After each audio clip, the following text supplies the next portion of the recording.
முறைக்கு சொல்லி அனுப்பு, இது நம்ம ஊரு விழா. ஊருக்கே ஒரு நோம்பினா அது கோயம்புத்தூர் விழா. உப்பு சமா இருந்தாக்கா ஊரு பக்கம் வாடா. அரிசி பருப்பு சோறு விருந்து இருக்கு ரெடியா. ஹலோ ஃப்ரெண்ட்ஸ், இன்றைக்கி நம்ம என்ன செய்ய போகிறோம்னா சூப்பரான பாவக்காய் குழம்பு தான் செய்ய போகிறோம். வாங்க அது எப்படி செய்கிறதுன்னு பார்க்கலாம். அதுக்கு முன்னாடி நீங்கள் என்ன சேனலை சப்ஸ்கிரைப் பண்ணிங்கன்னா சப்ஸ்கிரைப் பண்ணிக்கோங்க. பக்கத்தில் இருக்கிற பெல் ஐக்கானே கிளிக் பண்ணுங்கள். அப்போ தான் இனிமேல் போகிற வீடியோஸ் எல்லாம் நீங்கள் பார்க்க முடியும். வீடியோ பிடிச்சிருந்தா லைக் பண்ணுங்கள், ஷேர் பண்ணுங்கள், கமெண்ட் பண்ணுங்கள். ஃப்ரெண்ட்ஸ் வாங்க அது எப்படி செய்கிறதுன்னு பார்க்கலாம். ஒரு வடக்கல் வச்சுருக்கேன், அதில் ஒரு 3 ஸ்பூன் ஆயில் சேர்த்துக்கிறேன். எண்ணெய் நல்லா காஞ்சிருச்சு. ஒரு 1/2 ஸ்பூன் நம்ம கடுகு சேர்த்துக்கலாம். கடுகு நல்லா பொரிஞ்சிருச்சு.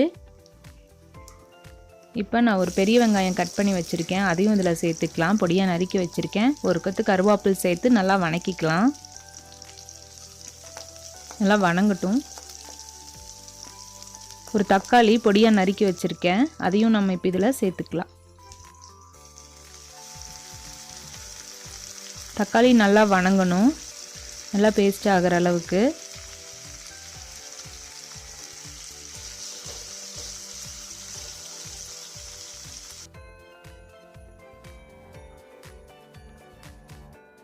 இப்போ நல்லா வணங்கட்டும். அதுக்குள்ளே நம்ம மசாலா ரெடி பண்ணிட்டு வந்துடலாம். இப்போ நான் ஒரு 1/2 கப்பு தேங்காய் சேர்த்துருக்கேன், ஒரு 3 வரமிளகா சேர்த்துருக்கேன். உங்களுக்கு காரம் எவ்வளோ தேவையோ நீங்கள் அவ்வளோ வரமிளகா சேர்த்துக்கலாம். ஒரு 1/2 ஸ்பூன் வந்து சீரகம் இதில் சேர்க்குறேன். இதை நல்லா பேஸ்ட்டாக அரைச்சிக்கலாம். அதுக்குள்ளே பாருங்கள் தக்காளி வெங்காயம் எல்லாம் நல்லா வணங்கிருச்சு.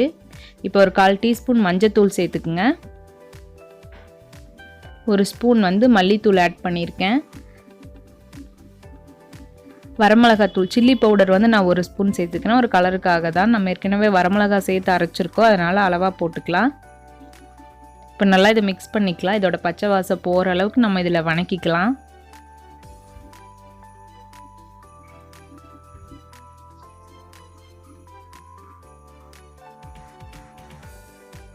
இப்போ நல்லா வணங்கிருச்சு. நான் பீர்க்கங்காய் இப்போ நல்லா பொடியாக நறுக்கி வச்சுருக்கேன், அதையும் நம்ம இப்போ இதில் சேர்த்துக்கலாம். எப்பவுமே பீர்க்கங்காய் வந்து நம்ம முன்னாடியே நம்ம ஸ்கின்னெல்லாம் உள்ள மேலே அதுக்கு முன்னாடியே நம்ம கழுவிடணும். எப்போவுமே அறுத்த பிறகு பீர்க்கங்காவை கழுவக்கூடாது. அது ஏற்கனவே கொஞ்சம் தண்ணிக்காய், அதனால் நம்ம ஏற்கனவே முதலையே கழுவி தான் நம்ம இதை கட் பண்ணணும்.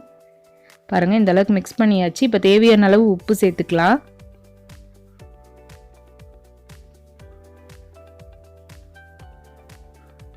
இதுக்கு நம்ம ரொம்ப தண்ணி விட போகிறதில்ல, அதுவே தண்ணி விடும். கொஞ்சம் இந்த மாதிரி தண்ணி காயெல்லாம் பார்த்திங்கன்னா எந்த அளவுக்கு நம்ம தண்ணி விடாமல் சமைக்கிறோமோ அந்த அளவுக்கு டேஸ்ட் இருக்கும். ரொம்ப தண்ணியெல்லாம் சேர்த்துனா இதாகிடும். பாருங்கள் நான் சும்மா ஒரு 1/4 டம்ளர் பக்கம் தண்ணி ஊற்றுறேன்.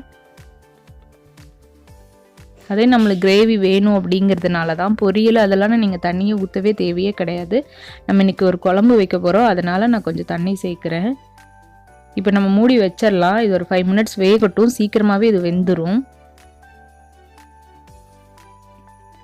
5 மினிட்ஸ் ஆயிடுச்சு. இப்போ பாருங்கள் ஓரளவுக்கு வெந்துருச்சு, ஒரு 1/2 வேக்காடு வெந்துருச்சு.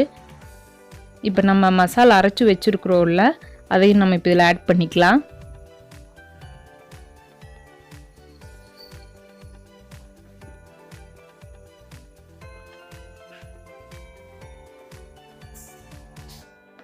தேங்காய் வரமிளகா சீரகம் வச்சு அரைச்ச பேஸ்ட்டு தான் நான் இப்போ ஆட் பண்ணியிருக்கேன்.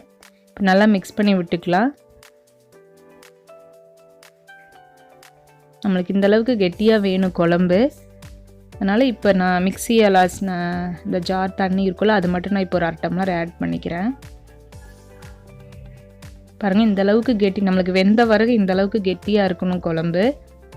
இப்போ கொதிக்குது. நம்ம இப்போ லைட்டாக அந்த தண்ணி மட்டும் நான் ஊற்றிருக்கேன், அதிகமாக ஊற்றக்கூடாது கண்டிப்பாக. இப்போ மூடி வச்சிடலாம். இப்போ நல்லா இதாகிடுச்சு, வெந்துருச்சு. அவ்வளோதான் ஃப்ரெண்ட்ஸ், சூப்பராக ரெடி ஆயிடுச்சு குழம்பு. இது இட்லி தோசைக்கு ரொம்ப சூப்பராக இருக்கும், சாதத்துக்கு ரொம்ப நல்லாயிருக்கும். நம்ம ஆஃப் பண்ணிடலாம். தேங்காய் ஊற்றுனதுனால சீக்கிரமாகவே கெட்டியாகிடும், ஆறுனா கெட்டியாகிடும். அதனால் நம்ம இப்போவே ஆஃப் பண்ணிடலாம். ரெடி ஆகிடுச்சு, ட்ரை பண்ணி பாருங்கள். தேங்க்யூ.